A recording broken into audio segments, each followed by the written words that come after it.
Live. Everywhere. On netrootsradio.com.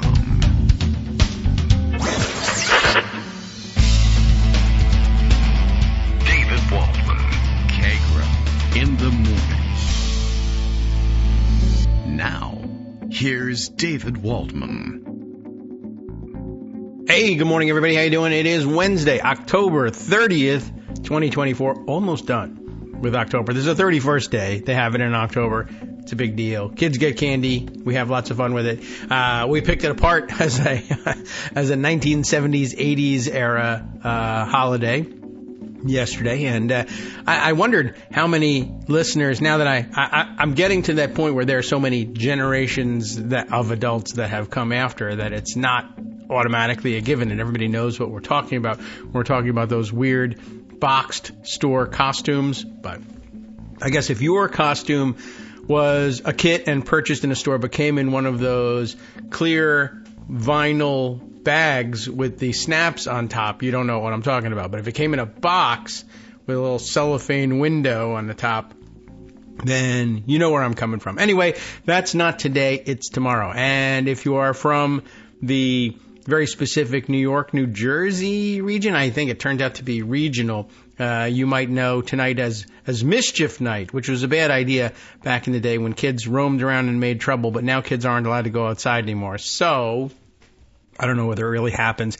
I don't know whether it really happened in any wider regional, whether it had any wider regional reach than just New York, New Jersey. I came under the impression later in life that was the case. But this was when kids would go out and do those dopey things, toilet paper the trees, nothing terribly damaging. You weren't supposed to be, vandalizing property that would destroy it. Just harmless pranks that usually involved strewing garbage or something. All right. Well, anyway, silly string, very popular for that. The crazy canned soap that would wash off very easily, but you could use to write things on.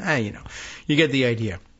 Maybe you don't. Maybe you never had any such thing. I don't know. At any rate, it is the end of October. We're all out of time for October surprises, pretty much. And they're trying mightily to manufacture ones that, I guess, just turn regular daily events. Maybe this was supposed to be the October surprise. October surprise should be a big major thing. So I don't know. We're not out of the woods yet, I suppose. And I guess there's really no rule that says you can't have a November surprise either. But with early voting, that whole concept has kind of fallen by the wayside. What's happening this morning? Well, I'll tell you what's not happening this morning. So far, I'm pleased to say I just haven't seen much discussion of it. But I guess last night, the big thing that happened, the good thing that happened that is getting coverage is Kamala Harris held the giant rally herself on the Ellipse in Washington, D.C., just outside of the White House. I guess, what is it, south of the White House and adjacent to the National Mall. Thousands and thousands of people there, a very large gathering by most reports. I don't know if I saw any sort of official estimate, but I guess people were bandying about the number of 75,000 yesterday because there was overflow crowd that was moved onto the mall, I guess, to watch on television monitors, etc. So I don't know how accurate that count was. It will, of course, steam Donald Trump because he'll be mad. No. Well, we had 1 million people at my Ellipse thing, the bad one, whereas the good one only had, a real count. And MAGA was out in force on social media with the case cracker photos. Some, I think, Laura Loomer affiliated quote-unquote investigator, took pictures. There were buses that had brought people to the rally, which is what happens. Buses are large vehicles that move large numbers of people, and frequently when you are bringing large numbers of people to a place where there is already traffic congestion, they will appreciate a lift via bus. But whenever Republicans see buses at these events, even though there are buses at their events too, they take that to be a signal that this is somehow inauthentic, that they are busing in, not just busing people in from out of the area, which supposedly makes it inauthentic, but busing in paid actors who aren't even real supporters. So this sort of thing circulated.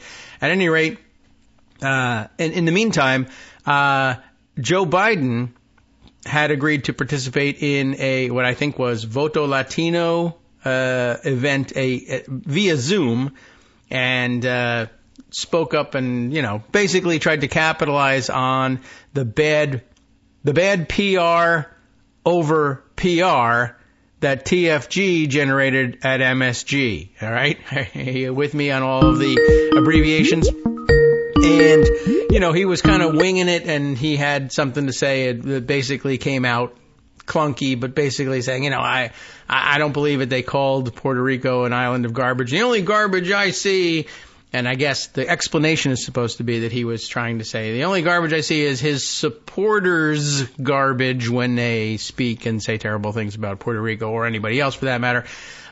And a New York Times reporter who was doing, the live updates of all the campaign events for the night took that to be a vicious attack on Trump supporters.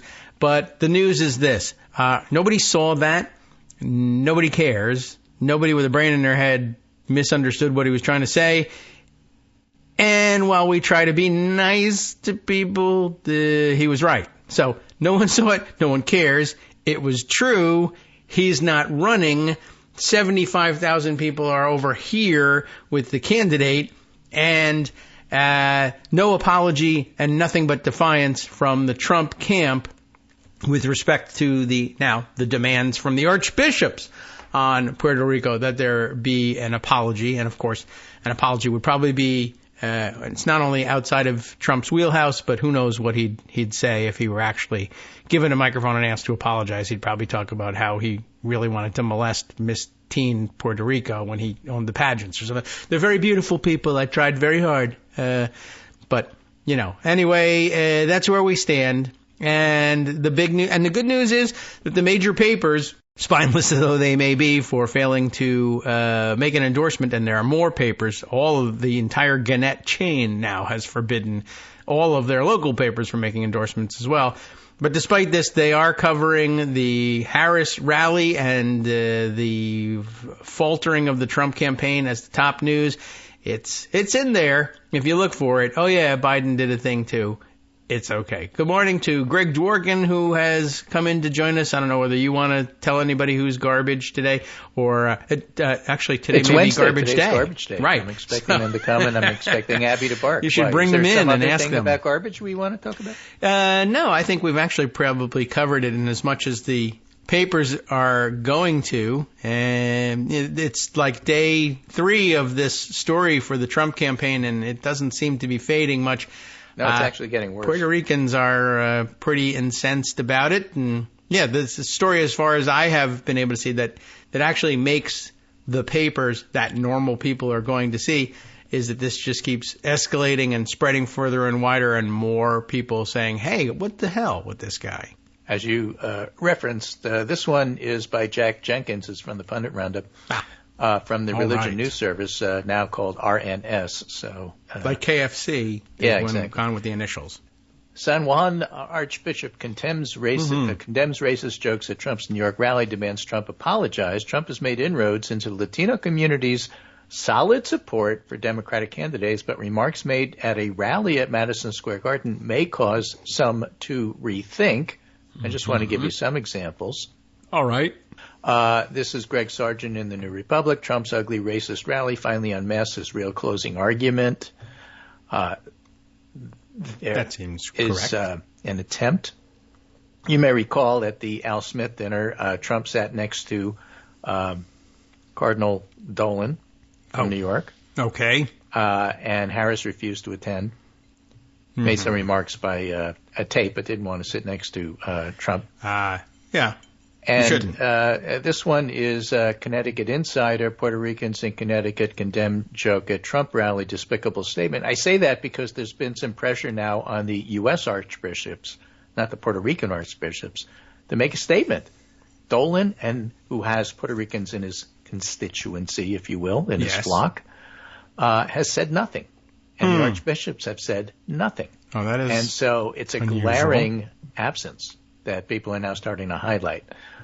This one is from Fox 5 Atlanta. Puerto Rican community in Georgia incensed over racist joke at Trump rally. So there's yet another swing state where it matters.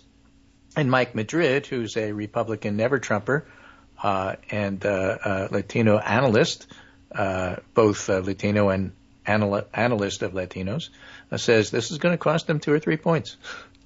Well, can he afford 2 or 3 points? No, especially in the swing states. So I thought he was a that's billionaire. part of the deal there. Yeah. So I just, in terms of coverage, they're trying to manufacture Joe Biden's normal Joe Biden gaffe because he couldn't say Tony Hinchcliffe. Yeah, well. So he said supporter. Okay. And then, his didn't know who he was. That supporters, that notice apostrophe S yes. comment. So when he said supporters, it was apostrophe S, but that doesn't project when you say it. Yeah. So the grievance of the day, people, TM, are trying to manufacture that into a crisis. No. I mean, the stuff that Mike Madrid is pointing out is real, and the stuff that the grievance factory is trying to do is false. So that's just how that works. By the way, I got this from McSweeney's. I actually led off the pundit roundup because I thought it encapsulated how media covers things these days. I see. Okay. The headline is, I'm an undecided hobbit torn between a dark lord who promises an age of chaos and an elf queen whom I just wish I knew more about. I can see the dilemma. Yeah, I mean, it's hard, how do you pick? I'm a well-informed hobbit, the story goes, who's in a kerfuffle about who to throw my hobbit-sized support behind. For some, the choice is clear, but for a little guy like me, I feel torn up. I can't seem to decide between the Dark Lord determined to return to power and stay there until shadows drown all of Arda, or the elf Galadriel, who seems to be great, exceedingly normal, but I just wish I knew more about her. And I think that that's, part and parcel of how this has been covered. In fact, J.V. Last had a piece about that in the Bulwark. And this is part 2. He had a part 1. What more do you people want from Kamala Harris? Yeah, I mean, let's just go through the list.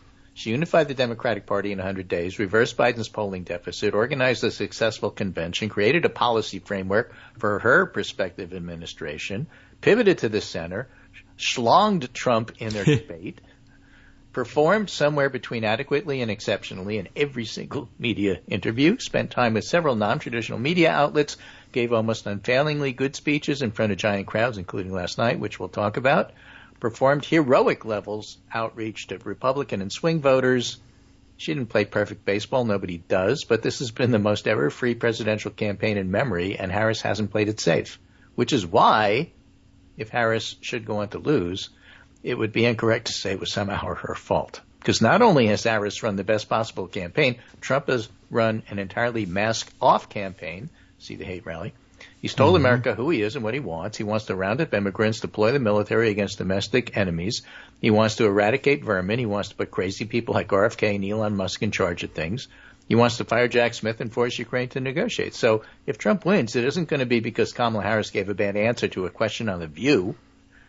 It's going to be because some large percentage of the American public looked at these candidates and decided they wanted Trump. Yeah.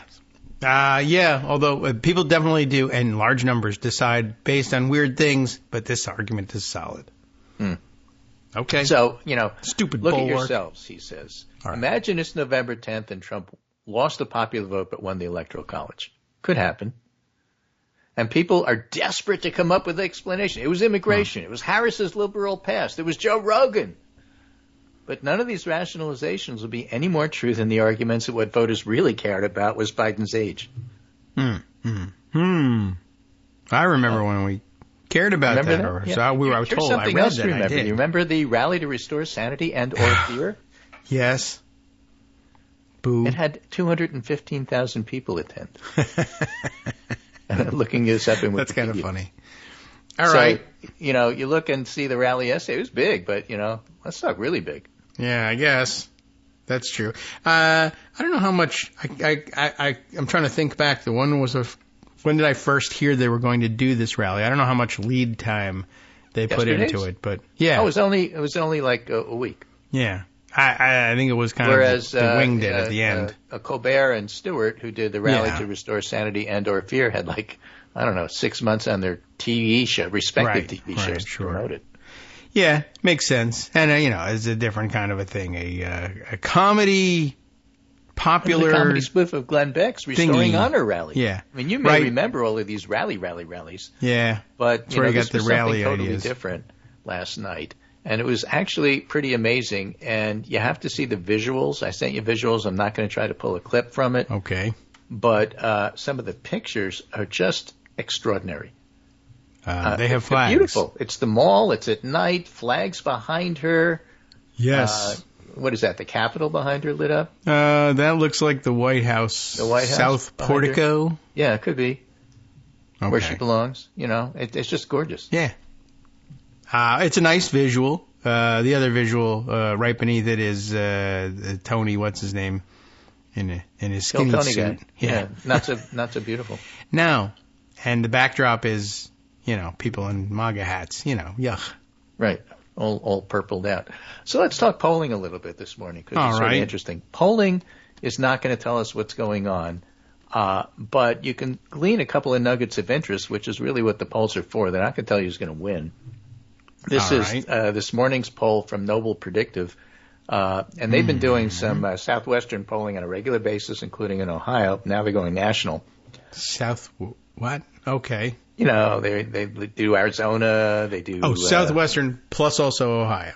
Yeah. Okay. I think they're an Ohio-based pollster who could be a Southwest started Ohio going into the poll. Southwest. Now they're going national. Today's poll Are they has real? Harris up 3.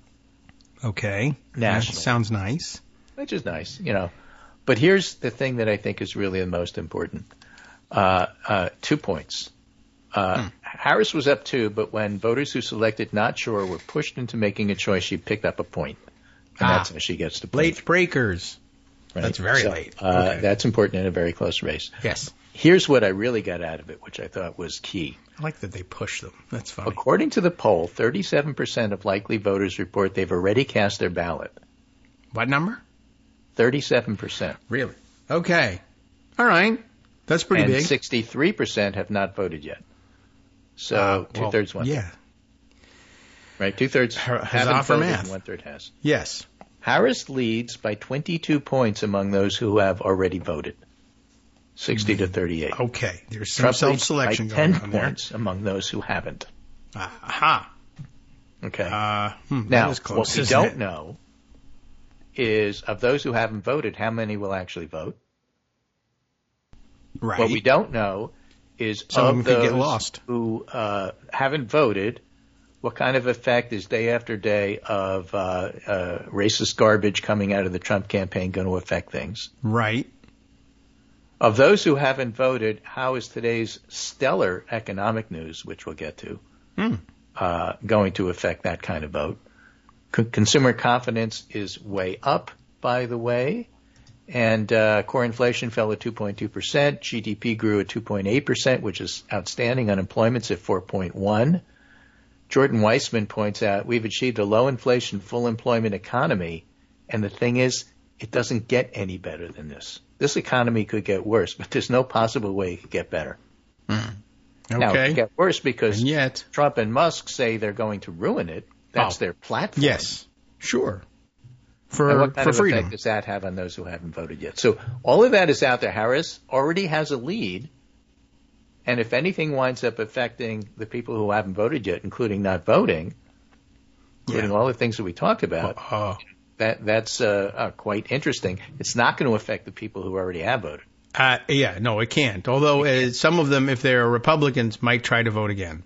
Yeah. I'll tell you another way it can affect them. All right. This happens in Connecticut. It's just such a fun story. I have to throw this in there. So Connecticut passed a new law that says that you can vote early. And so I did. All right. Good. Okay. Good for you. But it's a law that was just passed like last year. 6 days ago. Not really. Okay. Yeah. Very recent. So let's say for the sake of argument, I vote early, which No, I did. you don't. All right. I was doing the argument. No. Not yet. Okay. This is an the argument clinic. That's right. just a peace clinic. So you voted terribly. Let's say I vote. That's abuse. And then tomorrow I'm hit by a bus. No, that would be abuse as well. Yeah, it would. But the point is, my vote counts. Yeah. I already voted. I mean, That's obvious, right? I think so. Because it's a modern law.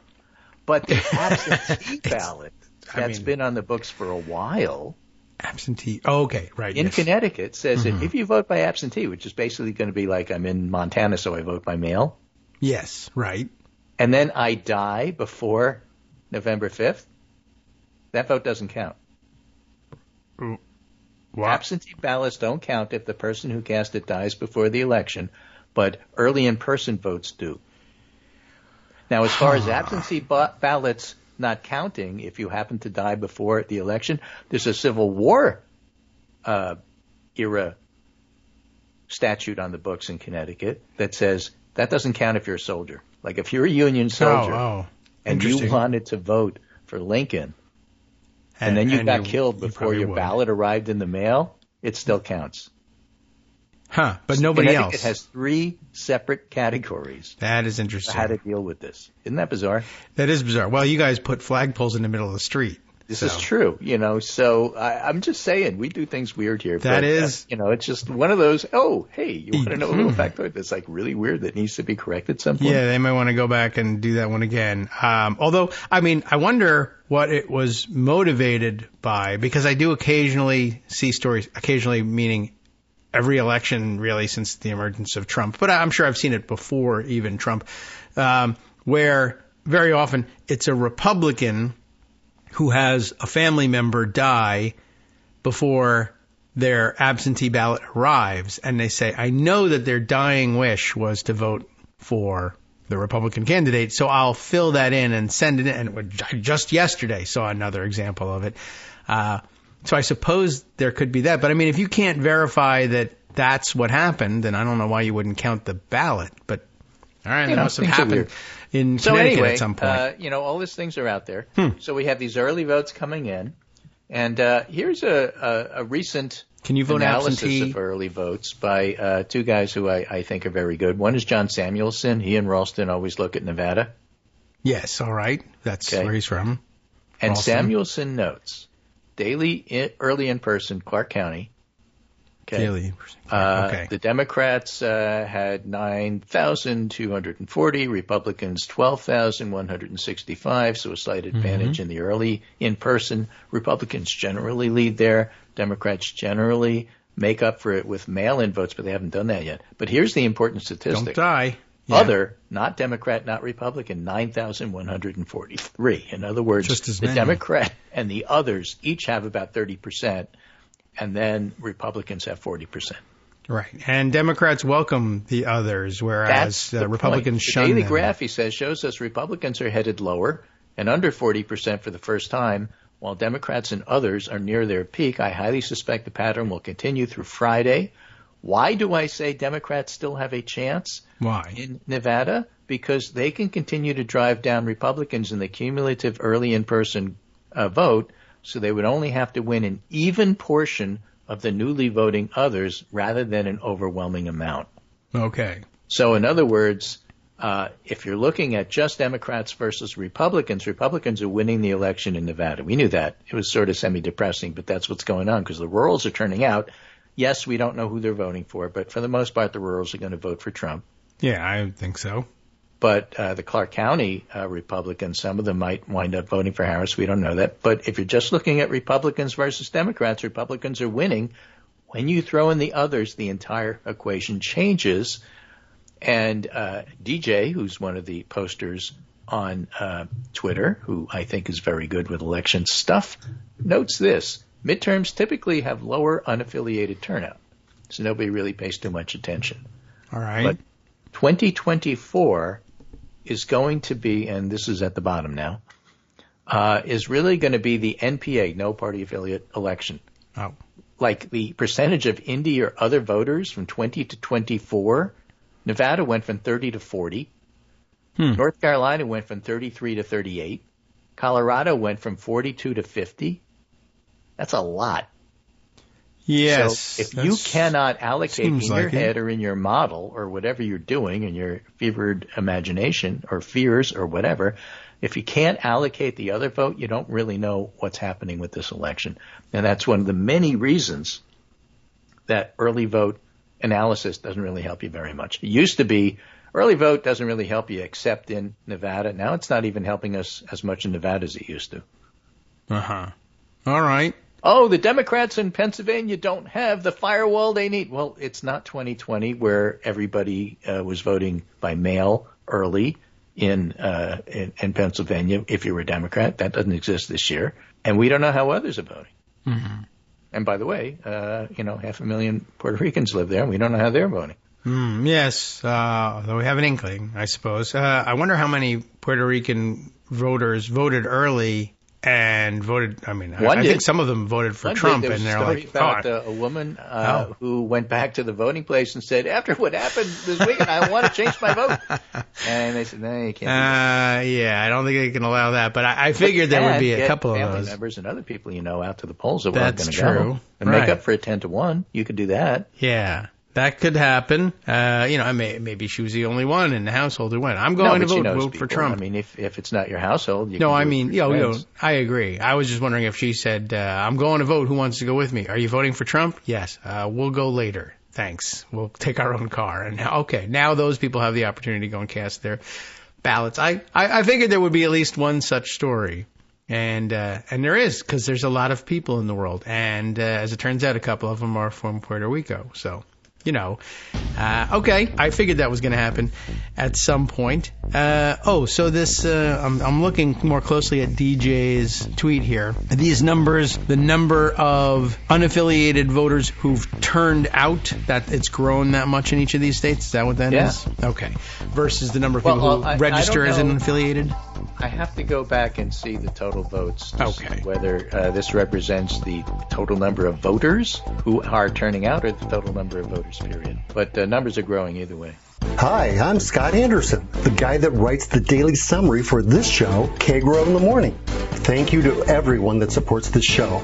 Many of you send donations through PayPal, Patreon, Square Cash, Radio Public, and so on. Some of you write your own essays and send them in, or read articles with your own commentary. We appreciate it. Now, some of you are listening to this and thinking, I'd like to help, but isn't there something I could do that wouldn't require money or effort? Why, yes, there is. You can just like us. On Daily Kos, they call it the recommend button. YouTube has a thumbs up. There are hearts and likes and love buttons. Tap our love button. Tap our love button every day. Share our shows and summaries on Facebook and Twitter, YouTube and iTunes, Stitcher and Amazon. Most of these places allow you to write a review, so a sentence or two would be great. Recommend us to social media, or tell your friends to listen to the show. You aren't just helping us, you're helping them find their new favorite thing to listen to. You could change the world. So thank you in advance from me and everybody else in the world. All right, welcome back now to the Kagro in the Morning Show here on Netroots Radio. And now I was so startled by finding out that it was almost time to be quiet again that now my head is empty. I have no ideas. Well, while you're thinking about what to say, I'm going to tell you sort of a semi-amusing story. Okay. There is a conservative. His name is David Mastio. Okay. And I don't remember, since I'm old, whether we covered this on Monday. Mastio. He used to be, along with Jill Lawrence, the managing opinion editors at USA Today until their positions were cut. Okay. Now he's a columnist at the Kansas City Star. He's very conservative, but a decent guy. And he wrote this long column about, listen, conservatives, listen to me. Everything about Harris is wrong, and let me go through the list. And it was a long list. And then he said, nonetheless, I'm voting for her. Okay, yay! It was like a Bret Stephens thing. It was a boo, then a yay. All right. Because you have to, because Trump is like anti-constitution. It's the Liz Cheney stuff. And so, fellow conservatives, follow me and do this. And if it really upsets you, vote for Republicans all down the line. But at the top of the ticket, you got to vote. You have to. I mean, any conservative who calls himself a conservative has to vote for Harris. That's if you like constitutions, you probably should do this. That's his positions. All right. So Biden says what he said. CNN tries to make it into a controversy. It's not really a controversy. It's a Biden gaffe. So what? He's not the candidate. And Mastio says, let's see what's a bigger story. A comedian saying Puerto Rico is garbage or a president saying 50% of Americans are garbage. And I said, David, work it. Come on. It's not what he said. And you can't undo the Puerto Rico story. We went through all the reasons why it matters, including people in the individual swing states saying it matters. Okay. So Mastio said back to me something else, and I said, come on, this is the daily grievance. Trademark. Yes. Right, okay. And he laughed. What do you have to say? What's a columnist to do? I need 3 a week. All right. I think I'm telling you, he's a decent fair guy. admission. He's just, he's on the wrong side of politics. But I'm looking forward to the day where we could go back and argue policy, but he's voting for Harris. And I think there's a lot of guys out there like him. I guys hope in the that generic. they are casting those votes anyway. A lot of people out there. Yeah. True. There's all sorts, as it turns out. And at this point, I don't really care what your motivating reason is. Neither do the people who count the votes. I just want to vote. Yeah. You can hate Harris. You can like Harris. You can think Harris doesn't belong. Can't. You can think Harris should have been president 6 years ago. You think Harris has been president for the last few years. I don't care, as long as you vote for her. Yeah. The guys counting the votes aren't allowed to care. Now, Republicans might think that they have the right to decide whether or not you meant it and throw your vote out, but the truth is, right, an unenthusiastic vote counts as much as an enthusiastic one, and a reluctant vote or a ticket-splitting vote still counts. Still counts. I mean, so here's some switch. takeaways. Okay. Says roll call. How do you rate roll call as a general media organization? They're better than The Hill, but, it's a trade paper. It's a trade so paper, they but love not a to garbage get, rag like The Hill. No, and they get a little weedy, and they do tend to get. And in terms of in terms of political insider news, it's pretty good. Much more attuned to The Hill and the inside baseball than the Hotline. Hotline much more political and talking to the operatives. Yeah. So takeaways, roll call says, Harris goes hard at Trump at same spot he revved up January 6th mob. Okay. That's the basic generic headline with that beautiful, beautiful picture of Harris with flags and then the White House in the background. It's just so gorgeous. That they even have a close-up of it when they do it. Yeah. So it's just really, really nice. Flags. Yeah. Podium. Lectern, sorry. There's a bot account that will correct you every time you say it. Yeah, it's a Clip magazine, whatever. Yeah, right. Lectern, okay, and with the vice presidential seal on it, really playing it up. It's gorgeous. And somebody said, speaking of inside baseball, whoever the advance team is for Harris, they are just superb.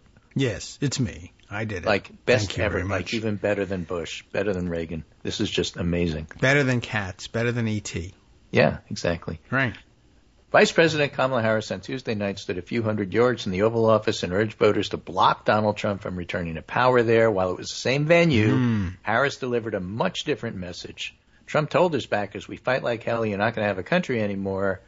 But Harris have tried striking a messaging balance between focusing enough on their economic agenda and warning voters that a second Trump term would feature too few guardrails. We talked about the economic message. Consumer sentiment is up, so that part of it is working.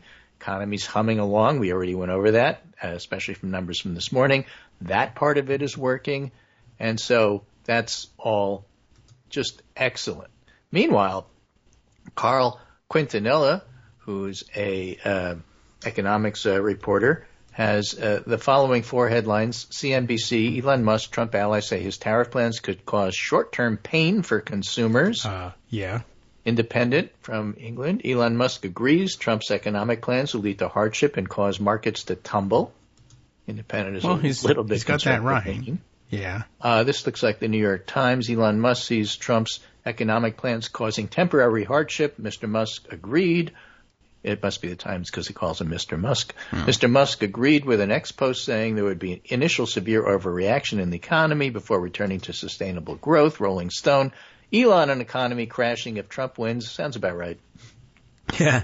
I mean, So what does he their care? economic He's got message $100 compared to billion. Harris. Where we are is great. It's hard to get better than this. Elon and Trump, well, if you let us in, we will crash it. I promise. Right. There's nowhere to go but down. Well, that's where we're going. Okay. No.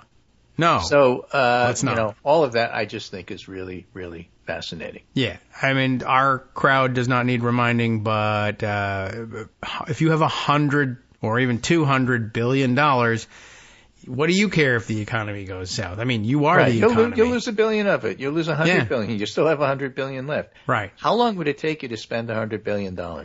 How fast? I could do it all at once. Here's $100 billion, Greg. A lot of comic books I want. Thanks for. I just don't have. Yeah. I mean, you can't if you're spending it normally. But right. So I mean, he doesn't care about a downturn. It will affect his net worth on paper, but that's it. I mean, he's busy buying compounds now, I understand, in Texas. A little David Koresh-y sounding, but he's I saw that yesterday. He's bought himself a compound in Texas. He's moving his operations, one or another of them, or all of them possibly, to Texas. But he's bought it was referred to as a compound, and he's moved. I guess he's tried to collect all of his wives, ex-wives, and children there, which is a little weird, culty and weird. But that was also the story that he was offering his semen samples to friends and you have to visitors. Elon Musk is a terminally weird incel. I'll say, holy cow, really, really rich. Therefore, he's eccentric. Yes, right, exactly. He's got enough money to become that instead. Nuts. Yeah, right. But if you're rich, you're eccentric. Right. That's the money is the difference between an eccentric person and please put your hands behind your back, sir. As my great aunt used to say when the pigeons would crap on the windshield, for the rich, they sing. Yes. Well, it's very different. He lives in a different world, and you don't want to go in that one. But if you have to go, I guess I don't know what to wear, something you don't care about, or perhaps a raincoat. I don't know. You never know what he's going to offer. We're not going to take it anymore. Kids, don't trick or treat at the compound in Texas. Texas. Overall big picture, before I get to the one story I really do want to talk about, and that is Matthew Gertz, not Gates, the good one. Gertz, yeah. Says the stakes coming in focus over the last 24 hours. RFK Jr. says Trump promised me control of HHS. Trump confirms he's giving Elon Musk permission to cut up to $2 trillion in spending. Okay. Mike Johnson says he'll kill Obamacare. And one of the commenters adds, he'll also let Bibi raise all of Palestine. Yes, that's on the table. And, and I think, by the way, increasingly it looks like Palestinian American voters are recognizing that. I know it's extraordinarily painful, but they can tell the difference between the two platforms. And I guess if they haven't voted yet, they're watching the closing arguments and making up their minds. Mm-hmm. So, all right, things to watch. And watch out for if you're in Texas. As I mentioned earlier, he's an odd guy. But yes, also, I understand, right, he'll be turned loose. It's not clear to me what, I guess it doesn't really matter. I was trying to clarify for myself, like, well, what role is it that he thinks he'd play in a new administration? But then I remembered how Trump handles roles in his administration and how, both, what's her name? Kellyanne Conway and Jared Kushner, they just get a different job every week. It would just be added to the list. You're in charge of the Middle East and opioids and something else. You're the czar of all those things. So I guess Elon Musk would just, come in and get a pass to the White House. And I don't understand any of it. Oh, yeah. It uses 3-syllable words, so I can't, understand what you're saying, really. Mm-hmm. And but I'll tell you, the Central Park Five are guilty. That I know. Still thinks this, still says it. But all right, well. So here's the best article you've ever read on. But it's not all right. Okay. And this is relevant because we're going to get hit with the Marist and the Marquette University law poll today on Wisconsin. Certainly Both are. of them are doing Wisconsin, and one or two more polls before we're done, all telling us it's tied or close to tied, or maybe it shifted a point or two. By the way, before I do that, I do have to mention the tip tracker just because it's so much fun to read their headlines. All right. All right. It's tied. Well, if you consider 48 Harris, 47 Trump to be a tie. Okay. Well, if I'm a statistician, I'm going to yes. send you the graph of what's been happening, and it's really been deadlocked for like 13, 14 days now. That's a lot of days. All right. Okay. And you can see it hasn't really changed the past couple of days. All right. But what has neck changed and neck. Yes. What has changed are the headlines. I can believe that. Okay. Let's see. Tip tracking poll day 12. This was on October 25th. Harris's lead shrinks to 2 points in a tight race. On day 13, Trump and Harris deadlocked at 48. Frozen as ice on the 14th when they're deadlocked at 48. Okay.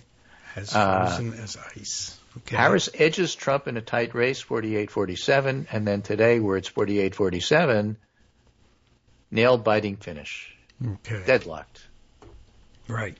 Now, when Harris is up by 1 in their little tracker, it's deadlocked. Yes. Okay. Right. But Trump leads Harris 48-47 back on October 21st. Yeah. So when Trump is ahead, it's a lead. Yeah.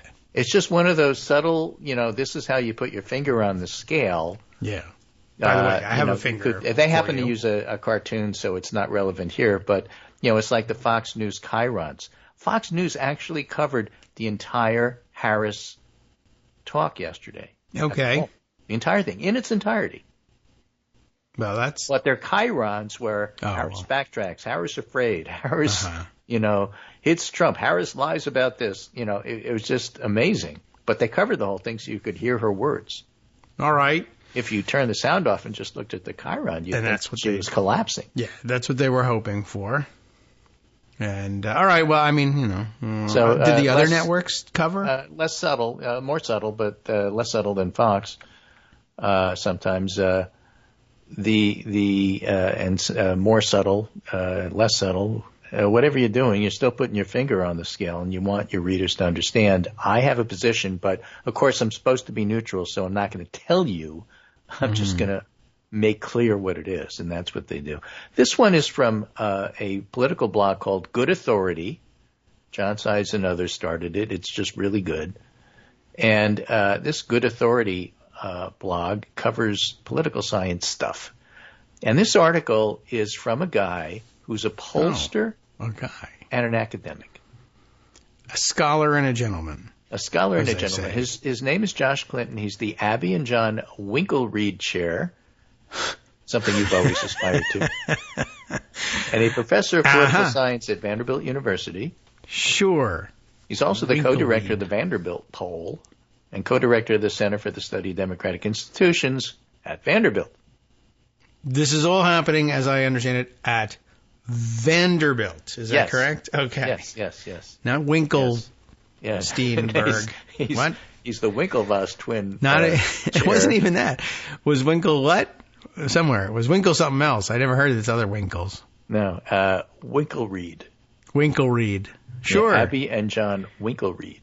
Hi, Abby and Look, John. if you give money, you get to have the thing named after. That is That's right. Just how it works. Honestly, you could have spent a couple bucks on a new name, but, right. I'm changing our name, and that is like $25 in court, but also. So he's doing an illustrative thing here. Here's the headline. Winkle. Poll results depend on pollster choices as much as voter decisions. Simple changes in how to weight a single poll can move the Harris-Trump margin 8 points. That seems too much. Seems a but lot, I get right? your...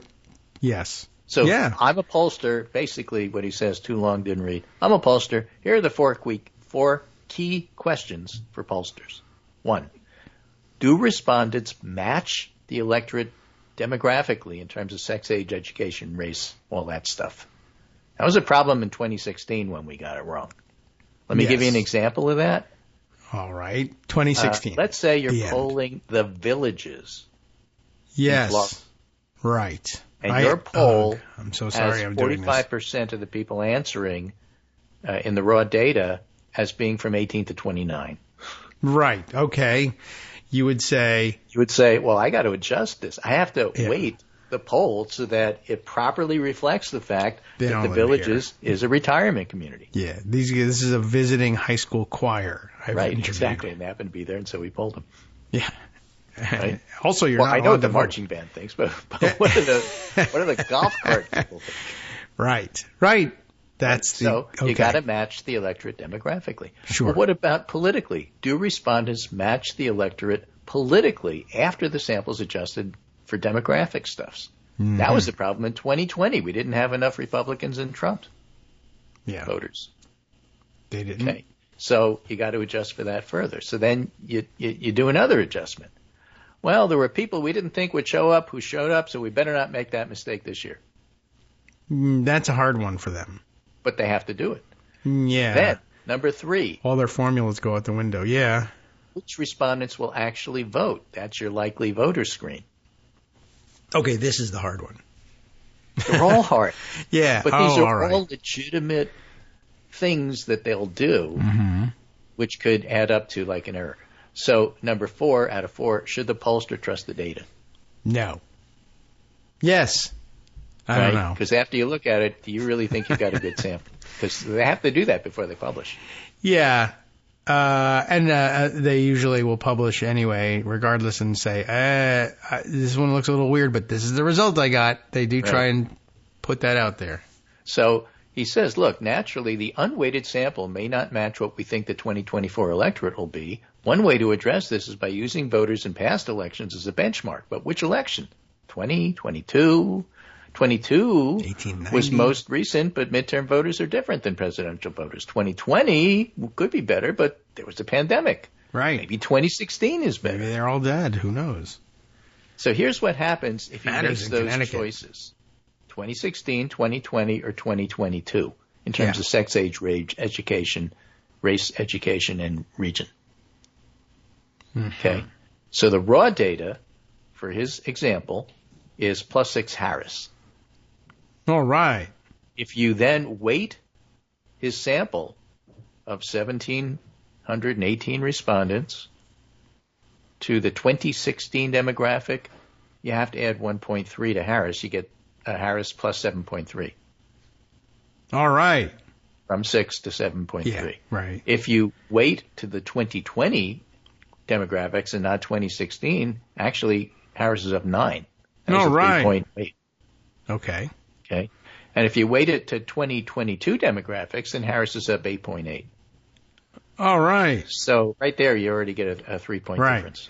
The margin for Harris increases in every case, but that's because the sample's evenly split on gender. Compared to the 2020 electorate, which was 53% female, so given differences in vote choice by age and gender, adjusting the sample to match past electorates has the effect of increasing the margin for Harris. So you did a sample, it was 50-50, you realize women vote more, you make that little adjustment, all of a sudden Harris has a slighter, bigger lead. But that would be a mistake if the 2024 electorate turns out to have a higher percentage of male voters. Well, what if the Joe Rogan thing works? Then we would have been wrong. Right. Wrong, right? Right. Right. So there's no way to know which is wrong, the assumptions of the poll, until we actually get the election results. And then this is just a new for development. The demographics. Then you throw on the political factors on top of that. Yes. It's not clear whether the Democratic-leaning sample is a problem. It doesn't match other polls, which suggests a narrower party divide. But if Democrats end up being more mobilized, then it will match, or maybe not. It could be that just Democratic voters are more likely to take the poll because, they can read or something. I don't know. Yeah, or they don't hate pollsters as much. Or you're taking a poll, I hate you. But if it's that, Trump says you're wrong. Then what happens is that the Democratic voters are just more likely to take the poll, so you got to adjust for that because the sample's too Democratic. Right. I don't think so. I think they're smart. You make some assumptions there, and depending upon how much you change things, sure. And how do you know how many Democrats are there in the country? have them call a 1-800 number. Party identification or Gallup party identification? They're very different. Gallup has said that people are dropping the Democratic label. I see. So if you go by Pew's definition of who's a Democrat or how many, then you would have to lower it, and Harris is only ahead by 4. Oh my God! But I mean, I'll take you use Gallups, who say that people are deserting the Democratic Party, then you'd have to lower it, and you get Harris is only ahead by like 0.9. Although if that were the answer, I would take that as well. So you lose 6 points off of the poll if you go by Gallup. Yeah. And you lose 2 points off the poll if you go by Pew. And if you go by 2020 demographics and don't make that adjustment at all, then actually Harris gains. So, which one you pick to do is really going to affect the final answer. Sure. And then, on top of that, then you adjust for likely voters. I'm just trying to give you an idea of why, okay, the polls say it's a tie. You got like 9 different polls in a row for national. They came out and said it's a tie. Here's my TED Talk. It's not a tie. Okay. Yeah, they could just be, this is where Armando calls in and says, this is why I hate polling. But it's a good explanation of the real reasons. It's not telling you what you want to know, which is who's ahead. Yeah, well, you have to wait. That's the answer. You have to wait. But, yeah, this is a good explanation. Like, every time we go through the polls and get down to the end here, and there are new people who want to know how is it that things can swing or why they say they can't tell. So this pollster says, look, if you've actually done the proper weighting for demographics and party ID and all that stuff, or education or whatever it is you want to do, then you add in a likely voter screen, it's not going to change that much. Yeah. Okay. However, here's what will. New voters. Yes. Speaking of, that's why I have another story. Yeah. Good. Well, that's why I go back and say all these others that are coming into the electorate, and it's bigger than normal in a presidential year. That's why it matters. That's where you go back and say, do I trust the data? I don't. Suppose the independents in our poll sample, he says, who split 51-49 for Harris, are too pro-Harris, perhaps because Trump-supporting independents don't like taking polls. Then weighting our sample to match the expected percentage of independents will not solve the problem. If the independents in the sample are in the wrong category, if they're the wrong independents that we asked, adjusting the sample is actually going to make it worse. So, you got to decide what you want to do. That's why a lot of the pollsters are having trouble with, maybe I just won't even do an LP poll this year. Or that's why you get an RV poll that comes out as Harris +3, but the LV sample says Trump +2. How can that be? That's ridiculous. One recent poll actually had that. Oh. Yeah, well, I mean, this is a good explanation as to, A, why that can happen, B, why it actually makes sense to start monkeying with the numbers. Why, and sometimes people who don't have any experience analyzing polls, are confused by this. I don't understand. You asked 1,000 people who would they vote for. That's the answer. No, yeah. It's so not. He says this election year, are the polls virtually tied because voters are tied? Because pollsters think the race is tied? Or both? We'd be better off to temper our expectations about pre-election polls. It's often hard for consumers of polls to know how much the results reflect the opinions of the voters or the pollsters. I think this year it's the pollsters, but we'll see. Could be. There's a little bit of psychology involved in the polling game. What's happening what's here? Your story? Who's avoiding me? The story was going to be about new voters. Yes, please. Do you know? I don't know if I know the answer, but I'm going to pretend I know. What's the hottest thing on the TikTok with the kids these days? I'm not certain that I know the actual answer. It's probably something totally unrelated, but the thing that has made it to my eyes via social media, a hot thing on TikTok is they love the reaction videos. So-and-so or, whatever user reacts to seeing this thing for the first time or listening to this song for the first time. We are reminded that the 18-year-old cohort, 18 to 20, I guess, the new voters, people who are new registrants voting for in their first election or in their first presidential election, who were all of about 10 years old when the Access Hollywood tape came out and happened to have no idea that Donald Trump ever said any of this stuff, which is, of course, first thing that comes to mind when you say, what's the worst thing Donald Trump ever got caught on tape saying? People? Right, yeah. Pretty much. We know it. Well, it was Access Hollywood. Yeah, so as it happened, circulating among the youngsters on the TikToks, as the old people would say, is reaction videos of, college students 18 to, and somewhat even older, women voters, and not all women either. Sometimes it's young men, and the thing that's going on, not only are they showing the reaction videos, but the people who put the videos up are not only just showing their reaction, but chyroning up there, putting up on the screen, my dad's like a youth minister, and he's voting for this guy, and I can't believe it, and what a betrayal it is. I know a guy, or my uncle is, or my dad is. He's got 5 daughters. He's out there voting for Trump, and this is what Trump said. They're astonished. Like, this guy was president, and everybody knew he said this. And they're shaking their heads, scowling, tearing up. They're embarrassed. It's really something.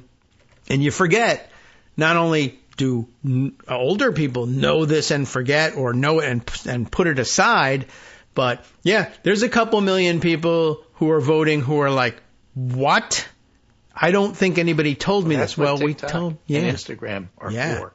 Yep. That's what they were built for. Right. And it's working, and that's what's circulating right now. And there's a whole cohort of new voters who can't believe that they ever gave Trump a chance the first time, now saying, well, I'll see what I can do about setting that right. I found that fascinating and a good reminder.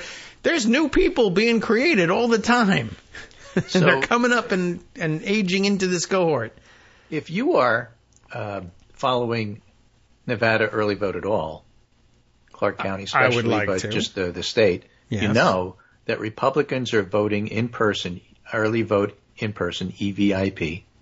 Yes. At larger amounts than Democrats, but Democrats are voting mail, M-A-I-L. Yes, right. Important these days. Voting by mail by heavier than Republicans, and so, you have to add them all up to really see where you're at. Yes. Okay. So sure. Elon Musk tweets that, oh my gosh, the GOP has taken the lead in New Jersey in the early vote. Forgetting the fact that absentee ballots, when you add them in, actually give a pretty big Democratic lead. Right. And Elon just not politically experienced enough to know the New Jersey effect. Oh, he doesn't care. Yeah. Oh, that too. I'll give you $100 billion to... Just Yeah. Anyway, I'll talk to you tomorrow. Maybe we'll have more to say.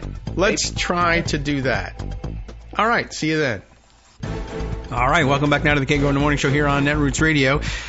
Good news. The blue sky appears to be back up and running. It looked like it was for me. It was not responding during a significant portion of the last segment, but it appears to be back up and running. I wondered whether Elon Musk might want to spend some part of his enormous fortune hacking the place and knocking it down, but I don't know whether he really cares enough. I don't know whether it was that. It could just be a glitch somewhere, or maybe the glitch was on my end, but I wondered if you had experienced the same. But it appears to be back up and running, so all is well. And I also just realized that when Greg was talking about absentee ballot voting in Connecticut, where he was saying, by example, let's say I get my absentee ballot because I'm in Montana at the time of the election, but I am registered in Connecticut. I was thinking, yes, what the obvious example would have been, let's say you'd time traveled or were in King Arthur's court at the time.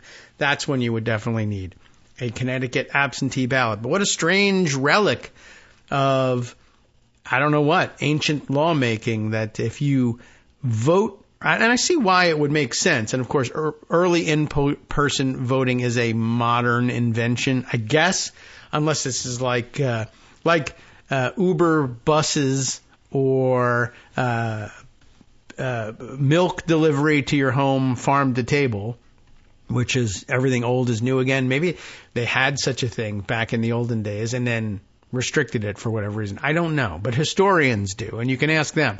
You can ask the Winkle Reed Chair of History at Vanderbilt University what they think about this. But new voting. So if it's a new invention, or at least has been revived, and it's been revived by modern legislation, you would handle things in the modern fashion. I guess in the olden days, they were worried then too about voter fraud and dying voters, and when information traveled much more slowly, I guess they were more interested in filtering. But I do keep seeing occasionally that people who died have had their relatives, or the relatives have, of their own volition, filled in their absentee ballots and sent them in, but they keep getting caught doing it too. So it seems like, a good reminder that it's not actually all that easy a thing to pull off, and that once again, this brings us back to the realm of every Republican accusation being a confession. They keep insisting that people are doing this, and they keep insisting that people are doing it. They insist that Democrats are doing it. But part of the reason they insist that anybody's doing it is because they know that they're doing it. Every Republican accusation is at bottom a confession. If I scroll back, I'm pretty sure I will find, I think I retweeted or not. They've got their own. I'm still stuck in the old terminology because Twitter. But there was a story that I think I resent around the same time that we were talking about the ballot box arsons. Is this it? Oh, well, there were a couple of things, actually. I might as well. Well, I'll keep scrolling to see if I can find the one about the woman who cast her dead parents, I think. Here it is. Northern Minnesota woman charged with voter fraud and forgery of dead mom's name, reports the Star Tribune as of just 2 days ago, October 28th. Danielle Christine Miller of Nashwauk, maybe? Nashwauk, Nashwauk. Told a deputy that her mother was an avid supporter of presidential candidate Donald Trump. Why did she do so? I don't know. We'll read the article. Probably in the context of an investigation into, hey, how is it that you have come to commit this ballot fraud? What is really interesting here is, I think they may have sort of small towned this one into it. Like, hey, I heard your mom died in August. How did she cast a ballot in September? Like, they had eyes out for this stuff. When you are looking for more evidence of how vanishingly small the number of fraudulent votes ever attempted actually is, this is a great anecdote, a great data point. It's not data, it's an anecdote, but it's part of data anyway. Sometimes when you try that in a small town, as the Republicans love to say, right? Well, if you did, then you would be caught like this person did. I don't know how big Nashwauk is. Let's take a look. Let's do some online research. I'm just wondering, Nashwauk, Minnesota, right? Population. Hear my keys clacking? That's how you know I'm doing the research. Right. AI is answering. Oh, geez. All right. Well, AI says that as of 2022, the population of Nashwauk, Minnesota was 1,091. So there you go. Population density, by the way, in case you were looking for that information, 71.9 people per square mile. Well, that changes everything. I don't know. Okay. Now, another answer that is given later is that the current population of Nashwauk, Minnesota is 954 based on our projections of the latest U.S. Census estimates released May of 2024. The latest official U.S. Census in 2020 recorded the population at 972. So AI thinks a couple people were born, and the World Population Review thinks a couple of people died. And guess what? Well, at least the answer in terms of one of these persons is that they died. So I don't know. But so about 1,000 people live in Nashwauk. I don't know how many of them are registered voters. Oh, right. I guess we should try that. Registered voters. Let's try that one. Minnesota Secretary of State has something here. I don't know. Precinct. It's not quite as easy to find an answer on that one, but let's see. Minnesota Secretary of State.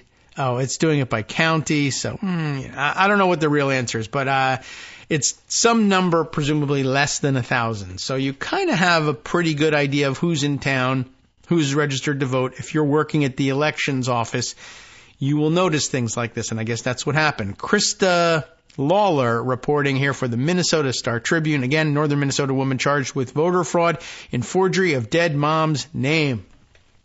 A northern Minnesota woman who signed her late mother's signature on 2 absentee ballots. That also will pose a problem. If you're only collecting ballots from, 500 to 700 people in the whole town, you might notice this. She now faces 3 felony charges for illegal voting in her county in Minnesota. It's Itasca, I'm guessing, is the way you would say that. I don't know how else you would do it, right? This is kind of hard to screw up. Itasca, they might say Itasca County. I suppose that's maybe the local accent thing. I don't know. Or they might say Itasca, like Italian. Anyway, Danielle Christine Miller, or Myler, if you prefer that pronunciation of it. She's 50 years old, or 50 in Minnesotan. 50 years old, I assume. It just says, 50. That's not her weight. It's her age, most likely. Told authorities that her mother, who died in August, and she would have died if she only weighed 50 pounds from a number of reasons. But anyway, Danielle Christine Miller told authorities that her mom, who died in August, was an, quote, avid Donald Trump supporter, unquote. She probably, had she lived to find out that they had disparaged Puerto Ricans so miserably at the rally, she may have changed her mind, but she didn't.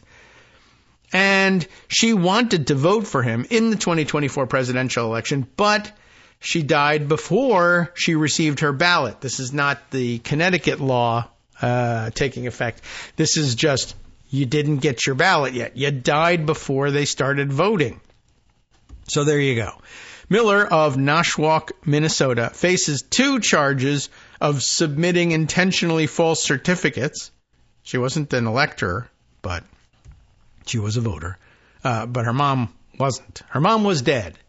And another for casting an illegal vote or aiding another.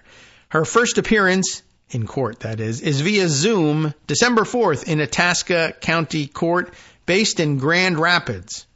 I would like to know whether they locally say Itasca or not. Anyway, according to the complaint, the ballots were still sealed when they were flagged by the Itasca County auditor because one envelope had the signature of Rose Marie Javorina. I'm guessing at that pronunciation. Javorina.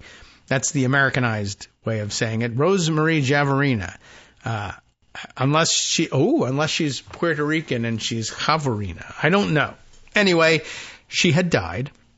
And I'm sure she's sorely missed there, and we don't mean to cast aspersions, even though she was, her dying wish was to be a Trump voter. I don't, can't really value that very highly, but I'm sure she was a wonderful person otherwise. An officer from the sheriff's department who reviewed the ballots found that Javorina's name was signed on the witness section for Miller's ballot, and Miller was listed as the witness for Javorina.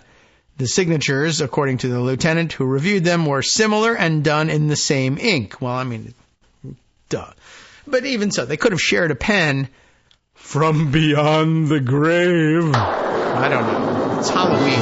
I'm not trying to make fun of the woman's death. I'm just saying, well, okay, it was very obvious to them that something hinky was going on, and inky was going on as well. She was clearly saying, all right, Mom's not only alive, but she's witnessing my ballot. If you were wondering how is it that you've submitted 2 fraudulent documents, it's not that she tried to vote twice for her mom.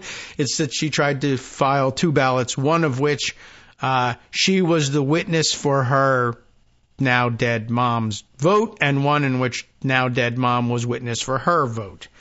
Miller admitted that she had filled out her mother's ballot and signed her name on the signature envelope, in addition to signing her mother's name as a witness to her own ballot. Absentee ballots were mailed to residents of Itasca County on September 20th. Javorina died on October 31st, according to court documents. And in a town of 1,000, you might notice that. Neither of the ballots were counted, and are now in evidence. It's likely Miller would be allowed to recast her vote because she doesn't fall under any of the categories that would make her ineligible, like death, though the final decision would be the county attorney's, according to Austin Rowling, Itasca's auditor/treasurer. Now, if this was a Democratic voting person somewhere and the local county attorney was asked, they've just been charged with voter fraud, should you maybe allow her to recast her ballot? No. But, Republican? Maybe so. We'll see. Miller could not be reached for comment. She was getting ready to go to jail.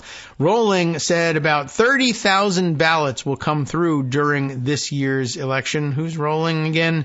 30,000. I mean, are they talking, is she the, or he or she the, it doesn't, where do they introduce Rowling in all this? They might have edited out accidentally the first introduction. There we go. I'm sorry. Austin Rowling. Right. Itasca's auditor treasurer. So 30,000, it was right before this. I looked too far back. Rowling is talking about 30,000 ballots coming through for Itasca County at large. Only 1,000 people in the town we're talking about. But okay.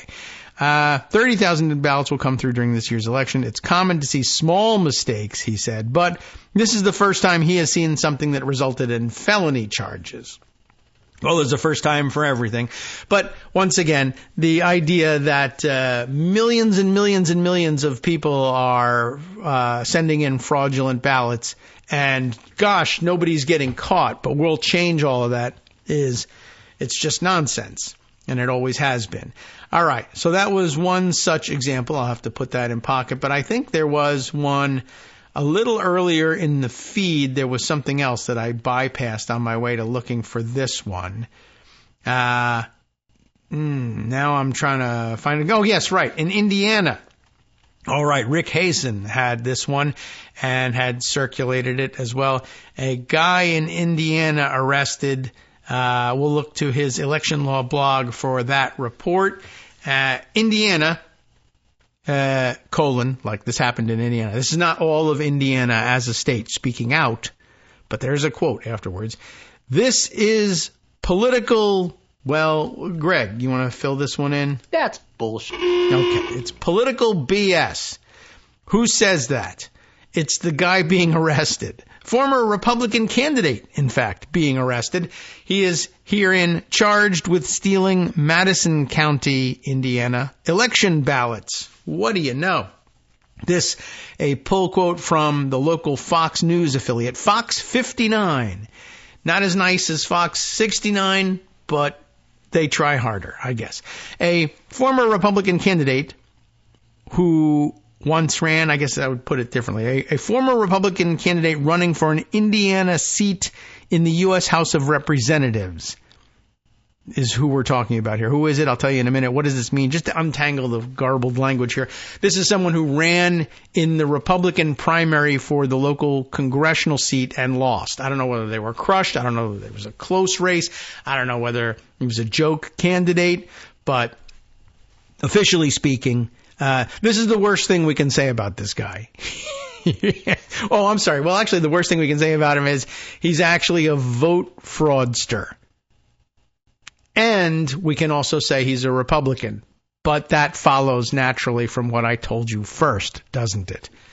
All right. A former Republican candidate running for an Indiana seat in the U.S. House of Representatives has been arrested and charged with stealing several election ballots during a recent voting machine test. Once again, it's the people who are local Republicans who are entrusted with the job of making sure that the voting machines, quote unquote, are working, are also, while they're doing that, furtively looking around and then stealing stuff that will make it possible for them to try to commit voter fraud. But guess what? They get caught once again. I don't know why they think there's no security, but there is. Larry L. Savage Jr., a candidate in the Republican 5th District primary held earlier this year, was arrested Tuesday morning by Madison County authorities and charged with destroying/misplacing a ballot and theft. He has since been released on $500 whole worth of cash bond. In case you were wondering how tough it is to get sprung from jail after being caught committing the ultimate crime that people should be absolutely 100% executed for. And I wonder whether he was one of those guys who ever called for that kind of nonsense along the way. I'm curious how the election went, by the way. I clicked on their link. District 5 Republican candidate outlined platforms during May primary. Does it have an outcome? Does it tell you who won? As of Friday, there were like 8 candidates or 11 candidates. Okay. Oh no, this is like prior to the election, and everybody lays out their basic positions. They're giving you a profile. I'm curious now, I guess we should take a look at what Larry Savage had to say to Fox 59 when he was one of the candidates. And there's a picture of him. It looks a little bit like Rob Reiner, to be honest. Sorry, Rob. I'm good friends with Rob Reiner. Yeah. Anyway, a self-proclaimed common man. I just thought I'd throw in this illustration. I love to get distracted by these things. This is, by the way, I'm sure a very important story, which we're going to ignore for this kind of minutia, but that's the show, ladies and gentlemen. A self-proclaimed common man. Larry Savage said he entered the race because of the many changes that have come since former President Donald Trump was voted out of office. That gives you some idea. In an interview with Fox 59/CBS 4, Savage cited high gas prices, they've come down, high food prices, as well as the escalating situation at the border. Wow, that's a weird mix of things to be complaining about as just a regular common man, not at all influenced by. All right. Savage stressed that he is not a millionaire and felt the impact of inflation himself. It's time for us to put up some checks and balances in here, he said. I'm sick of it, and we don't have people in Congress and the Senate and in the White House that want to do their job and do it the right way. It's time for somebody to step up and do the job, and that's what I'm going to do. As a businessman, Savage feels like the U.S. House of Representatives is how he can serve his country. I mean, you could run your business, but whatever. Currently, Savage serves as a commission, probably, I guess, on the commission, on this, as a commission of, Savage serves as a commission on the City of Anderson's Redevelopment Commission. Okay. Working on bringing business to Anderson. I worked hard and I felt like this is the way I can serve my country. Go out there and put some heat on these people that are putting the heat on us. The American people, he said.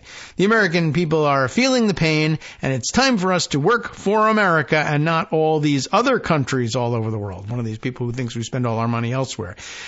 Savage said he believes in the last year or so, Spartz has given up on the district as a whole. I guess that's who he's running against. Is that the local incumbent, maybe? I don't even know. When she announced her re-election campaign, Savage questioned whether or not her heart will be in the position. Savage said he is different from the other candidates. Oh, because he's a felon now. But because he states that he's the only one who stole ballots. But okay, he's the only one who knows the hurt that inflation has caused. I really feel the pain more than them, and I really want to work hard to take the burden off the people that I'll represent, he said. Well, he doesn't represent anyone at the moment. But now he represents felons in his area. So what did he do?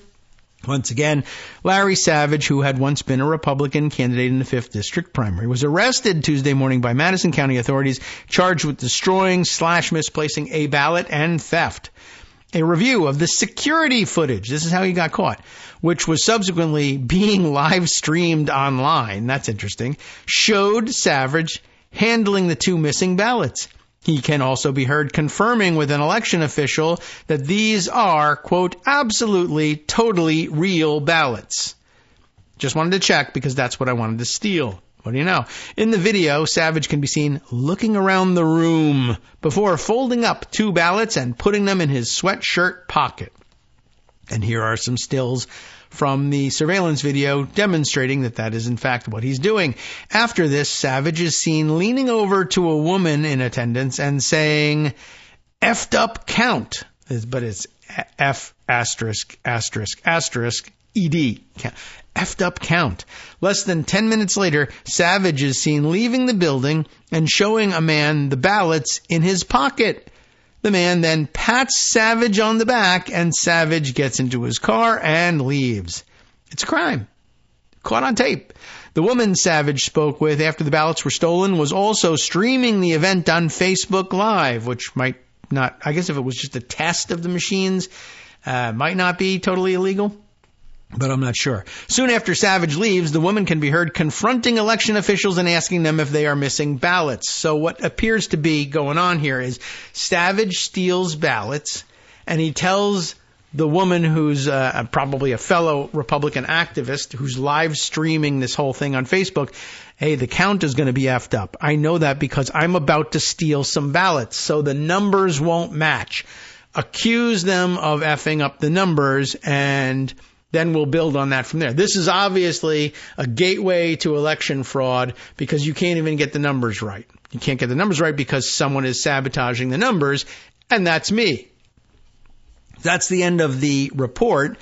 I'd love to know more about it, and we'll follow this. Maybe we can remember to follow this case, but I just wanted to, throw that one out there. Once again, not only is every Republican accusation a confession, but it is also further evidence that it is actually very hard to get away with this stuff, even on a small scale. There's no chance it would go unnoticed and unpunished on a large scale, but they just refuse to acknowledge this because they're crazy. Many of them have mental problems. Many of them maybe had their mental problems, who knows, exacerbated by long COVID, for all I know, because none of them would get vaccinated. But they keep doing this over and over and over again, and there's no end to the number of examples of it. All right, let's see. Other things to share with you. There are many, and too numerous to get to all together today. I had mentioned to you that the Gannett newspaper chain has joined the Washington Post and LA Times in refusing to allow the publication of any editorial board endorsements for president. Gannett is the publisher of USA Today, and they similarly refused to publish an endorsement. I think that's less important than even the, relatively speaking, unimportant decisions at the Washington Post and the LA Times. I say unimportant in this sense. The endorsements themselves are probably the less important issue in this, even in these individual situations and the overall situation. I don't know how many people's votes are really affected that way, but I guess with undecideds, maybe they look to their local newspaper.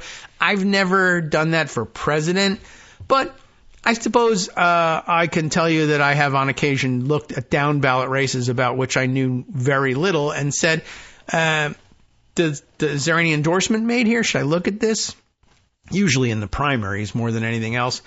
But so it's not unheard of, but it's also been pointed out that the more important part of this is not so much the endorsement or lack of endorsement as the intervention in the journalism by billionaire owners, right, who step in and say, we're going to interfere in the journalistic process here, though in some cases they have sworn they never would do such a thing. Now, I don't know whether the LA Times owner ever made such a promise.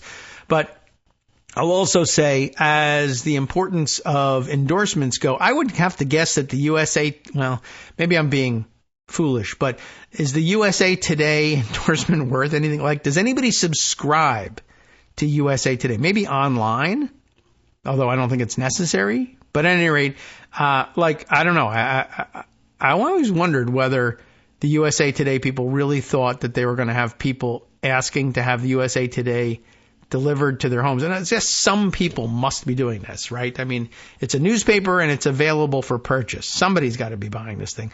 But I don't even think I've ever been offered the opportunity to subscribe to USA Today. USA Today, as far as I know, is a newspaper that I guess you can buy it on newsstands, but there are fewer and fewer of those every day. I used to see it like in newspaper vending machines in Florida sometimes when I would visit, but the only way I knew to get USA Today reliably delivered in paper form was either to buy it at McDonald's where they offered it for sale for years and maybe still do, or be staying in a hotel where they would think, as a complimentary gift to you, our guests, we will drop a USA Today outside your door each morning because you're a informed business traveler. And we need to try to ruin that by giving you the USA Today instead of a real newspaper. I don't like it, but occasionally I've enjoyed some columns and reporting occasionally by. But anyway, the point is here that the good folks over at firstamendment.mtsu.edu, MTSU, I got to get ready for our break here, is Middle Tennessee State University, by the way, in case you were wondering. And they report through their Free Speech Center on Gannett's gag order on local journalism. Ken Paulson wrote this just yesterday when Jeff Bezos, billionaire owner of the Washington Post, suddenly ordered the newspaper not to endorse a presidential candidate. More than 200,000 readers rebelled and canceled their subscriptions. I understand they finally have hit the 250,000 mark there on that one. The Gannett Company, owner of more than 200 newspapers, somehow interpreted this as an opportunity. Hi, everybody. It's me, David Waldman. Yes, the same guy who interrupts you all the time. Interrupting you one more time just to tell you again, another reminder that your contributions are what keep this show on the air, and Patreon.com, Patreon.com, is still among the easiest ways to make the sustaining subscription donations that keep us afloat. Are you ready for the pep talk about how our Patreon campaign is still going strong and growing? Well, too bad. Yeah, the plain fact is we actually are headed in the wrong direction, and whereas we once had about 175 monthly patrons, we're now actually down below 150. Time to recruit some more. Not exactly the kind of news I wanted to share, but there it is. For those of you in a position to support the show, Patreon.com does make it easy to make those secure, recurring monthly contributions to do so. Patreon.com/KagroX gets you straight to our donation page. We've been through a lot together. The worst of the pandemic, we hope. The worst of the insurrection, we hope. So go ahead and treat yourself. You don't need an excuse. Give yourself the gift of a little something you enjoy in life. Support the show. And of course, if you happen to prefer using PayPal or even the Square Cash app, we're up and running on those options too. So thanks again, everyone, for all your support.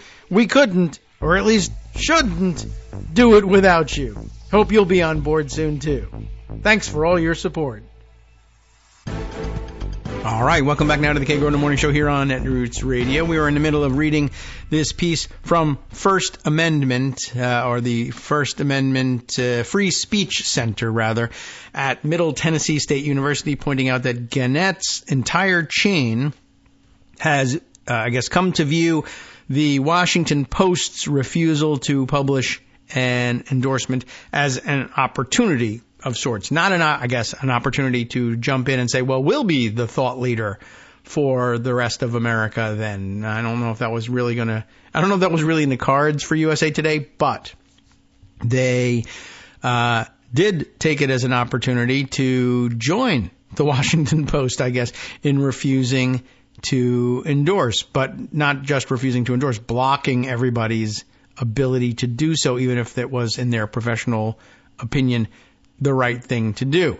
The Gannett Company, owner of more than 200 newspapers and media outlets, somehow interpreted this as an opportunity. The company, which fights for every subscription it can get with deeply discounted pricing, decided to order all of its properties not to endorse a presidential candidate. Yes, it emulated the Post, but in a deeper and far more disturbing way. The company issued a gag order so that no matter how important the presidential election may be to a specific community, the local editorial board can't publish its opinion. You won't see the Detroit Free Press's take on which candidate is better for Michigan's economy, or the El Paso Times' sense of the better candidate to address immigration, or the Sarasota Herald Tribune's view on who can best address environmental concerns. Those editorial editors in local markets largely do extraordinary work, striving daily to reflect their community's concerns. Endorsements are made by editorial boards, which often include local residents. The resulting endorsements are usually thoughtful and balanced. It was about 45 years ago that Gannett adopted a new motto, and obviously we no longer believe in mottos. Democracy dies in darkness for the Washington Post. As it turns out, democracy can die anywhere. Lighting levels have nothing to do with it. And democracy dies. Period, really. But where? Well, as it happens, it was dark. But okay. That's all. So here, what's Gannett's new motto? A world of different voices where freedom speaks. That is lovely, isn't it? It was a poetic way of saying that while the growing company was going to keep a close eye on business operations and profit margins, they would, I guess, keep closed eyes on everything else. But okay, they'll keep a close eye on business operations and profit margins. Local newsrooms were going to be able to publish the news independently, reflecting the needs and interests of their respective hometowns. But, F that. Changed my mind. Gannett has been on a spree buying local newspapers, and this motto offered some assurance to the family owners of papers that they sought to buy. Right? You're going to buy out the local paper? I don't know. Should I be selling out to a corporate giant? Oh, don't worry. Our motto is a world of different voices where freedom speaks. Oh, okay, then. Give me the money. I want to retire.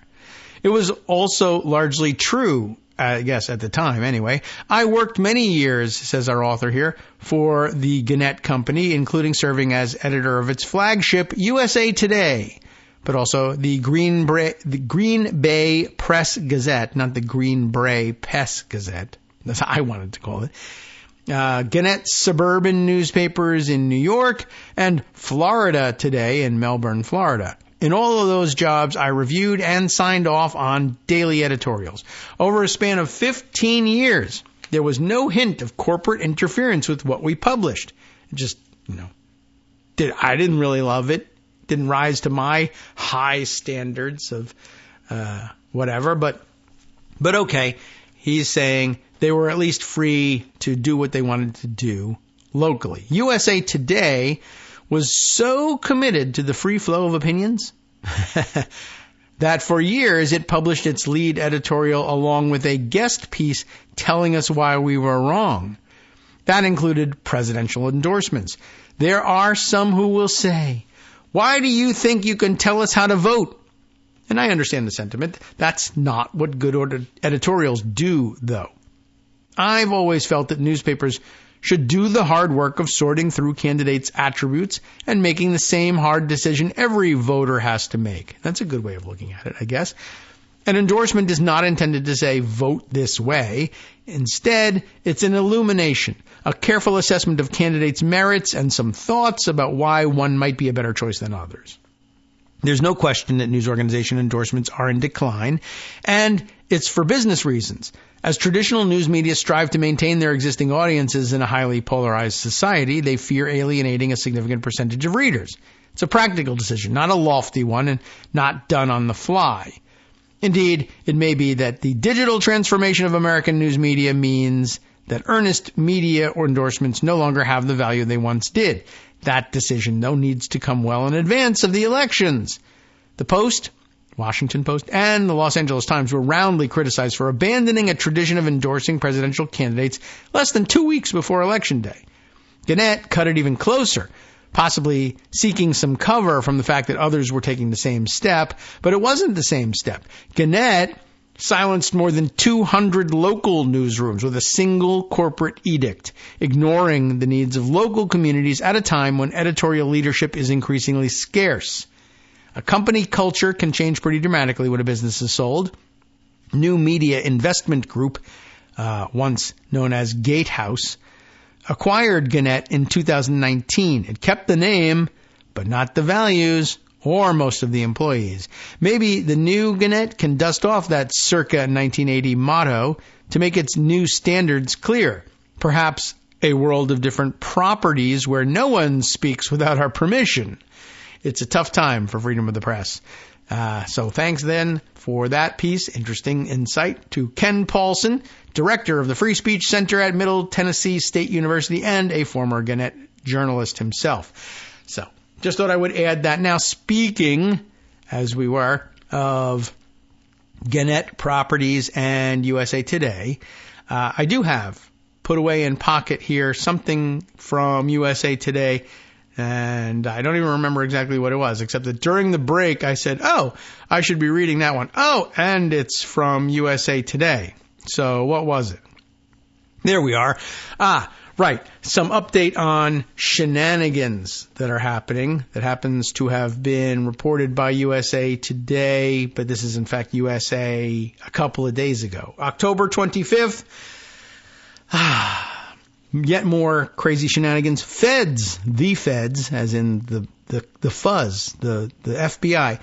The feds are looking at Russian interference. Oh, it's true. It deserves dramatic music whenever there's Russian interference.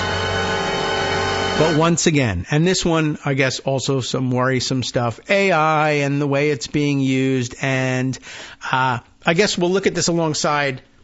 Well, let me give you the headline. Feds looking at Russian interference in key battleground of Bucks County, Pennsylvania. We keep coming back to Bucks County, Pennsylvania. Josh Meyer and Chris Ullery, Ullery. Sorry, Chris. You'll have to call me up and tell me what your pronunciation is if you happen to hear this.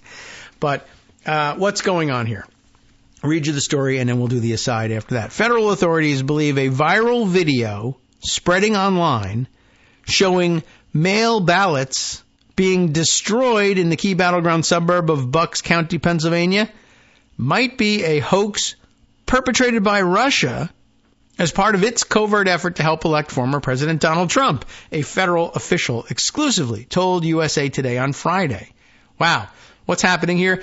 The video shows a stack of sealed mail ballot envelopes on a table as an unidentified man proceeds to open them and tear up ballots for former President Donald Trump and return ballots for Vice President Kamala Harris. Ooh, caught red-handed, right? F Donald Trump, the man in the video said repeatedly as he rips up the ballots. Oh no, this is obvious evidence of voter fraud and cheating in the elections in the key battleground state of Pennsylvania and the key battleground county of Bucks County. I can't believe that exactly what Donald Trump needed to prove his fake point has turned up on video. But Bucks County officials said late on Thursday that they were aware of a fake video that began circulating earlier in the day on social media purporting to show Bucks County mail-in ballots being opened and destroyed. Now, I should point out they did, quote-unquote, the fake. They put that in scare quotes. What's happening here? According to the county's statement, the FBI, Pennsylvania Office of Attorney General, and Pennsylvania Department of State have also been contacted about the video. The FBI in Washington had no immediate comment on the video and whether it is investigating it.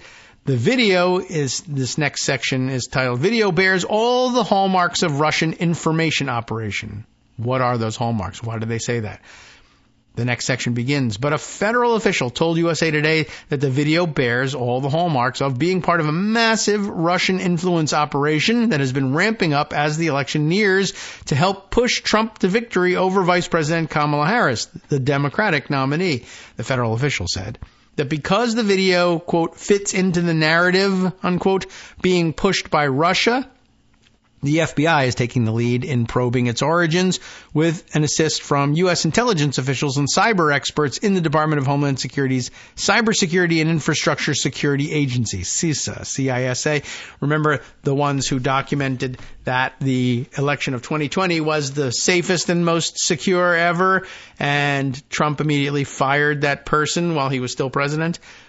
So far, there is no solid evidence this early in the investigation to definitively attribute the fake video to Moscow, said the official, who spoke on condition of anonymity to discuss an ongoing investigation. U.S. intelligence and law enforcement officials have been publicly warning for months about an unprecedented level of foreign election interference in the Trump versus Harris contest. This is, I guess, what they had hoped for as an October surprise. That hasn't broken through yet. But when it does, you'll be ready. You'll know that they say Russia is cranking out propaganda to benefit the former president, and Iran is waging a propaganda effort to defeat him because of his hardline actions against the Islamic Republic. Russia has been by far the most active and aggressive in the contest, U.S. intelligence officials have said, including creating fake videos in which people claim to have been victimized by Harris and or her running mate, Minnesota Governor Tim Walz. One video, for instance, perhaps you heard about it, alleges that Harris struck and paralyzed a young girl in a hit-and-run accident in San Francisco. Another claims that Walz sexually abused one of his students when he was a Minnesota teacher. Neither claim is true. Officials from the Office of the Director of National Intelligence have said in recent briefings with reporters, but those videos and other Russian influence operations have gone viral on X, formerly Twitter, what do you know, and other social media platforms, reaching potentially millions of American voters. The federal official told USA Today on Friday that authorities believe there are many more fake election videos in circulation in which Russia films people pretending to be Americans to boost pro-Trump and anti-Harris narratives, to sow general chaos, and to undermine confidence in the U.S. electoral system. Well, what could be more highly targeted than saying that there are people counting the ballots in Bucks County who are opening mail ballots and tearing up Trump ones and returning Harris ones while being, quote-unquote, caught on video saying, F Donald Trump. All right, let's find out. Why would Russia want to target Bucks County, Pennsylvania? Well, recent polls show, well, one thing is they're reading American newspapers that keep saying that it's a crucial swing county and a crucial swing state, and they know what English means, so they said, let's target it. Recent polls show that the presidential election contest to be a dead heat. That makes Pennsylvania, and especially Bucks County, an affluent suburb just outside of Philadelphia, a critical swing area in determining the outcome. It's affluent, so of course, there you go. I mean, people keep thinking that, no, Trump voters are experiencing economic anxiety. Some yes, some no, right? Anyway, in both of the last two presidential elections, Montgomery and Bucks counties cast more ballots combined than in Philadelphia, which alone, ordinarily, accounted for 10% of the 6.1 million votes counted in 2020 and 11.5% of the 6.1 million votes counted in 2020. I think there must be a typo in here at some point. 10% of the 6. Okay. I see. All right. Here we go. In both of the last two presidential elections, Montgomery and Bucks cast more ballots combined than in Philadelphia, I guess, which alone accounted for, I guess, are they trying to say that in Philly, oh man, which one's which? Was 10% of the ballots cast, and then one of the other one, I guess the combination of Montgomery and Bucks were 11.5% of the votes cast in 2020. That's pretty awkward, but okay. Next to Luzerne County, Bucks County has the narrowest divide among Republican and Democratic voters. Republicans make up about 41.6% of voters, while Democrats make up about 41% of voters, according to voter registration data from earlier this month. Both candidates have focused intensively on Bucks County and neighboring areas. Last week, Trump worked the fry machine, remember this one, at McDonald's in Feasterville. Is it Feasterville? That's the way it's spelled anyway. And later claimed that he did so to show that he had spent, quote, 15 minutes more than Kamala working at the iconic fast food chain. That's the reason he did it. I mean, he did look like an idiot in that stupid apron. So one wonders what they were after for that. It really turns out that at the heart of it was they wanted a photo so that they could claim that Kamala Harris was lying about having worked at McDonald's as a teenager. I'm sure that has influenced your vote heavily, right? The federal official praised Bucks County officials, Republicans and Democrats alike, for quickly identifying the video as fake and publicly repudiating it. Now, you might be wondering, when did they get to the part where they say why they know the video is fake? I think we're here. Bucks County spokesman James O'Malley said one giveaway was that the envelopes shown in the video appear to be glossy, a feature that official ballot envelopes don't have. the non-glossy secrecy envelopes in official ballots can be seen in this video from the county posted to YouTube in August, the Bucks County Courier-Times reported. In other words, they are referring you to a YouTube video that shows actual mail-in ballots and what they actually look like. And you can compare them to what they look like in the fake video, and they're different. Hey, wait a minute. This guy tearing up ballots is tearing up ballots coming out of envelopes that are, I guess, mocked up to look like mail-in ballots from the county, but they don't. They just got some of the details wrong, and that's the giveaway. But who even has the time to mock up fake ballots or even try and find out what Bucks County, and maybe they're the same all the way through all the state? I don't know. So it's not difficult to figure out what they look like, but they just couldn't manage to make it right. And it turns out to be a dead giveaway. But think about the production value that goes into putting something like this together. It's not someone's basement, I guess. So maybe that's what makes them think it's from Russia. But they are able at least to say, well, those things that they're opening and tearing up aren't actually real ballots. So that's not going to work. Maybe that's what the guy in Indiana had in mind. He was going to take it home and use real ballots and make a video of someone he hired tearing them up so that he could claim that there was voter fraud going on in his neck of the woods.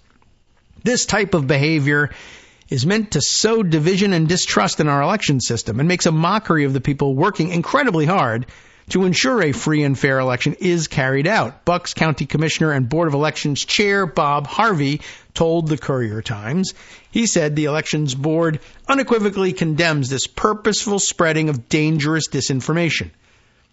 One post on X, formerly Twitter, sharing the 2-minute video, already had more than 342,000 shares as of 2:40 p.m. Thursday. The Bucks County Democratic Committee, of course, also released its statement on Thursday evening denouncing the video. This obviously fraudulent and frankly racist video is little more than a despicable attempt by supporters of Donald Trump to cast doubt on our vote-by-mail system and ultimately the outcome of the presidential election. This is from State Senator Steve Santarciero, I guess. Okay, good luck with that one. That's my best attempt at it. He is a Democrat of Bucks County and chair of the County Democratic Committee. The Bucks County Republican Committee also quickly spoke out on the video in a post to the group's Facebook page, saying the video is, quote, aimed at scaring voters and dissuading voters from using mail-in ballots or on-demand voting that uses the same mail-in ballot process. So even the Republican organization is on board in agreeing that this video's fake. And yet, millions of people possibly seeing it and holding it up and waving it around as evidence of the fraud, which it isn't. But it's a pretty insidious one, too, right? So if you need to create the storyline that Democrats are absolutely definitely cheating in Pennsylvania, and I think that was the subject of this morning's rage posting from Donald Trump, either on Truth Social or Twitter, I'm not sure which. But I did happen to see that circulating this morning as well. And I think, there it is. Is this, I don't know whether, again, this is Truth Social. Pennsylvania is cheating. This is Trump, right? Pennsylvania is cheating and getting caught at large scale levels rarely seen before. And then all caps, report cheating to authorities. Law enforcement must act now. And they are acting in Bucks County to tell you that the video purporting to show votes for Trump being destroyed is in fact fake.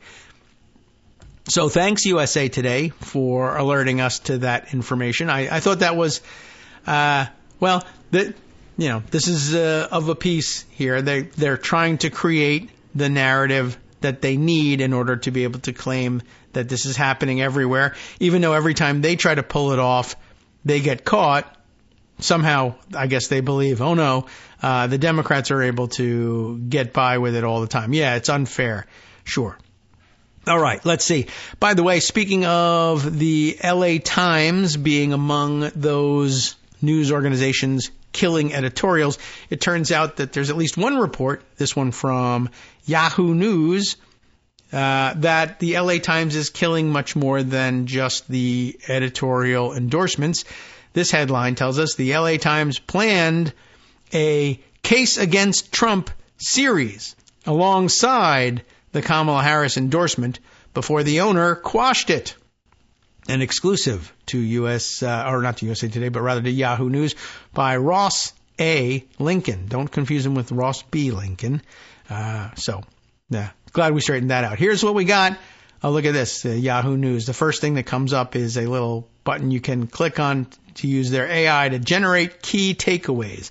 But if we did that, well, then we wouldn't have a show.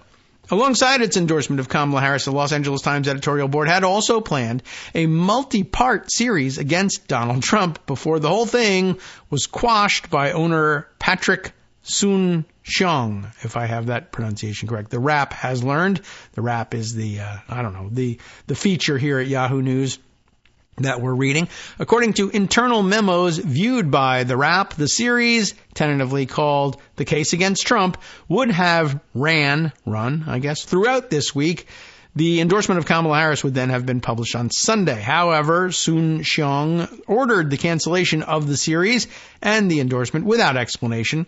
Current and now former staffers have confirmed, setting off a massive crisis for the 142-year-old paper.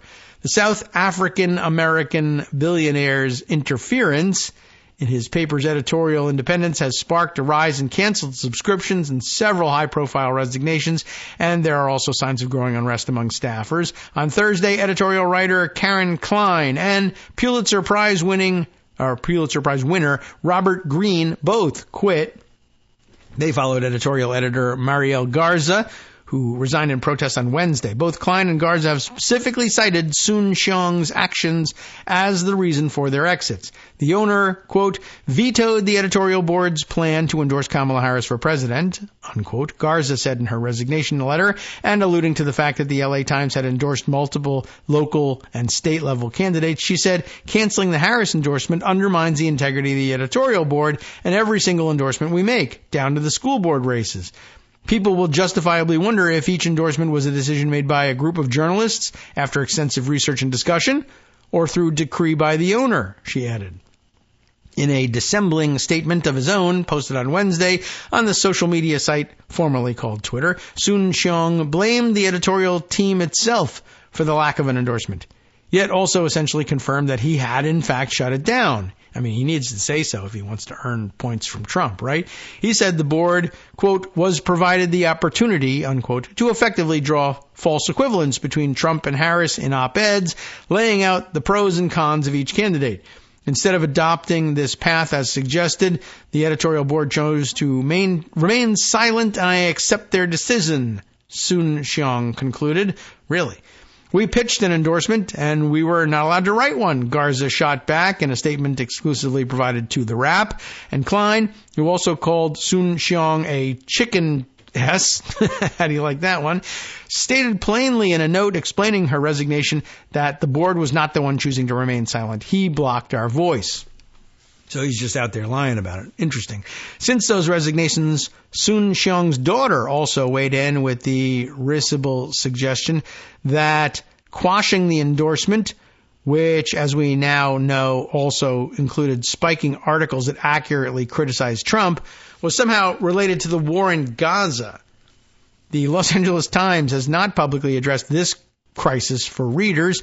The Wrap can confirm that as of this writing, the outlet's leading editors, Terry Tang and Hector Becerra, haven't directly addressed the complaints and concerns of staff members either. So far, the Los Angeles Times Guild is the only institution within the paper that has commented publicly on the matter.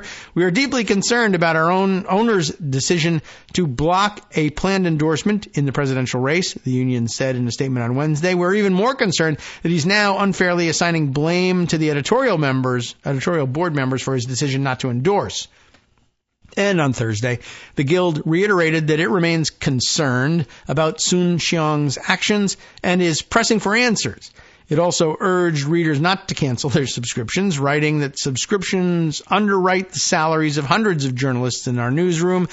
Our member journalists work every day to keep readers informed during these tumultuous times. A healthy democracy is an informed democracy. So there you have it. The The post LA Times planned case against Trump series, I guess first appeared, on the Wrap. Sorry, it's just sort of a little plug that they put at the end of their own articles on Yahoo News. That part really had nothing to do with anything.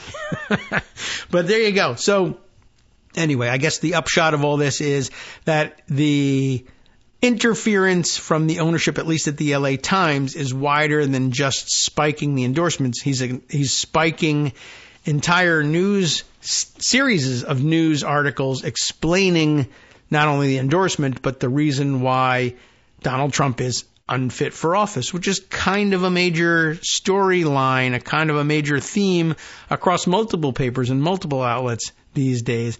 And they are opting out of reporting what everybody else has concluded and is coming to see for themselves.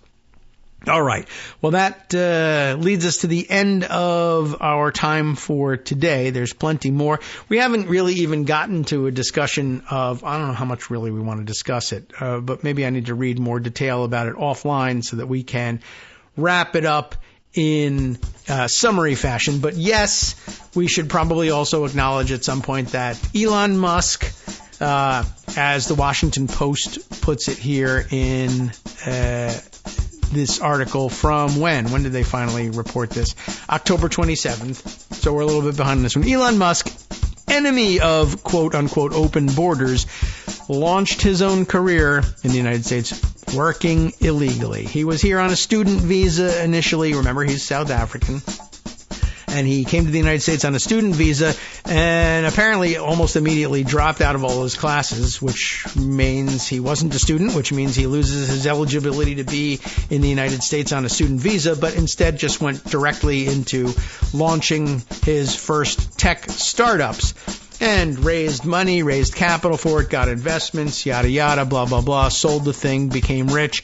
Was his stepping stone to fame and fortune later on, but the whole thing started when he was illegally in the country because his visa should have been invalid and he should have been deported at that point. But of course, what goes for him doesn't necessarily go for anyone else. Brown people can all go get effed, kick the ladder, burn it behind him. And yes, he's a huge hypocrite. To no one's surprise, I'm sure. Least of all, Justice Putnam, who brings us the West Coast Cookbook and Speakeasy next. Let's see if we can't squeeze in a few previews after this. From networksradio.com, you have been listening to Kagro in the Morning with David Waldman. If you thought it couldn't get any worse, Judge Cannon, Eileen Cannon, has pulled a stunning move in court. I don't think I'm aware of it either. Stay tuned to find out what it was. Pulled a stunning move in court that flies in the face of judicial norms. So what else is new? Well, all the information about what she did latest is new, so stay tuned to hear it from Justice. We'll see you tomorrow.